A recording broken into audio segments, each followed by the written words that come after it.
Hello friends, आप सबका मैं एनपीए सीरीज़ में स्वागत करता हूं। जैसे आप सबको पता है कि एनपीए प्लेलिस्ट में मैंने एनपीए के मास्टर सर्कुलर जो है इसका पैरावाइज एक्सप्लेनेशन दिए हुए हैं as well as parawise case studies बना के उनके एक्सप्लेनेशन इशू किए हैं। तो इस वीडियो में हम शुरू कर रहे हैं केस स्टडी नंबर 2। तो स्टार्ट करते हैं हम case study. Mister A is having the CC limit of 150 lakh rupees and term loan of 250 lakh rupees. EMI है 2,50,000 rupees per month. But bank का जो सिस्टम है, बैंक क्या करती है, जो टर्म लोन का EMI है वो CC अकाउंट को डेबिट कर देती है और CC अकाउंट में से टर्म लोन का EMI रिकवर करती है। 31 दिसंबर 24 को CC का आउटस्टैंडिंग बैलेंस था 1.5 करोड़ रुपया, meaning that account fully utilise था। तो उसके EMI रिकवर नहीं हो सके क्योंकि लिमिट फुल होने की वजह से नवंबर और दिसंबर महीने का जो EMI था वो रिकवर नहीं हो पाया। बैंक ने जो 5 लाख रुपए EMI ड्यू था वो CC अकाउंट को 20 फरवरी 2025 को डेबिट कर दिया, even though CC account is in overdrawn position. तो हमको इस स्टेटस का 31 मार्च 25 को NPA स्टेटस क्या होगा इस पे कमेंट करना है।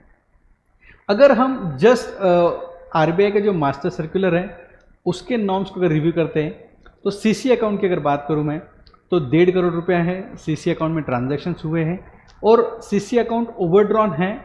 कौन से तारीख से ओवरड्रॉन है? 20 फरवरी से ओवरड्रॉन है। और CC के आउट ऑफ ऑर्डर का अगर आपको नॉर्म देखना है तो वो कितने दिन का है? 90 दिन का है। तो 20 फरवरी से 90 दिन जिस दिन होंगे उस दिन वो अकाउंट जाएगा NPA में। बट कट ऑफ अगर मैं 31 मार्च ले रहा हूँ तो 31 मार्च को वो ओवरड्रॉन पोजीशन में दिखेगा, बट 90 डेज नहीं होने की वजह से अकाउंट NPA में नहीं जाएगा। सिमिलरली मैं अगर बात करूँ टर्म लोन की, तो टर्म लोन का अगर अकाउंट स्टेटमेंट देखूंगा मैं तो जिसमें नवंबर और दिसंबर महीने का EMI रिकवर हुआ दिखेगा आपको, बिकॉज वो EMI कहाँ डेबिट डाल दिया इन्होंने? CC अकाउंट को डेबिट डाल दिया हुआ है। बट जनवरी फरवरी मार्च के तो EMI नहीं आए हुए हैं, बट नवंबर दिसंबर के रिकवर हो चुके हैं, मीनिंग दैट जो भी EMI ड्यू है वो जनवरी से मार्च का ड्यू पेंडिंग है। तो वो जो EMI उसको भी 91 डेज नहीं होंगे। तो इस सिचुएशन में अगर हम टेक्निकल सिचुएशन अगर देखेंगे तो दोनों सिचुएशंस में NPA नहीं होंगे।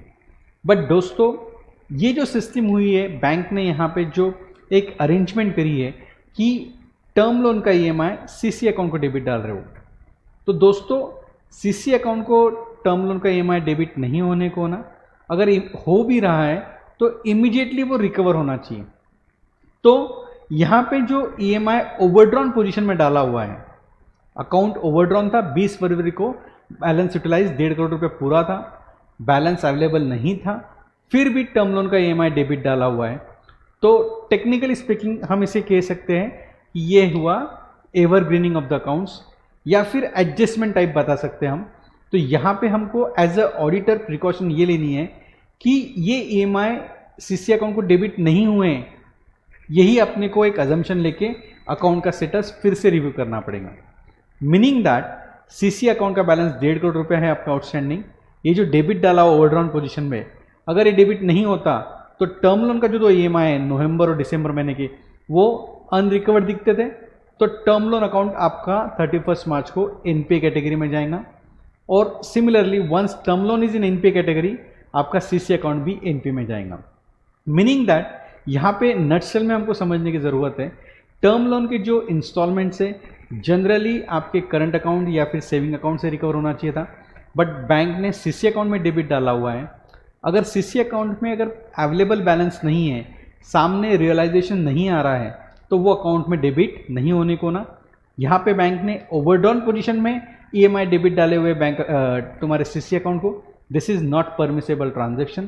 तो यहाँ पे आपको एक ओपिनियन लेना पड़ेगा कि ये दोनों अकाउंट कहाँ पे जाएंगे? NPA कैटेगरी में। Thank you so much friends for watching this particular video. और NPA सीरीज़ के लिए अलग अलग केस स्टडीज़ के लिए आप मेरी NPA प्लेलिस्ट देख सकते हो। Thank you so much.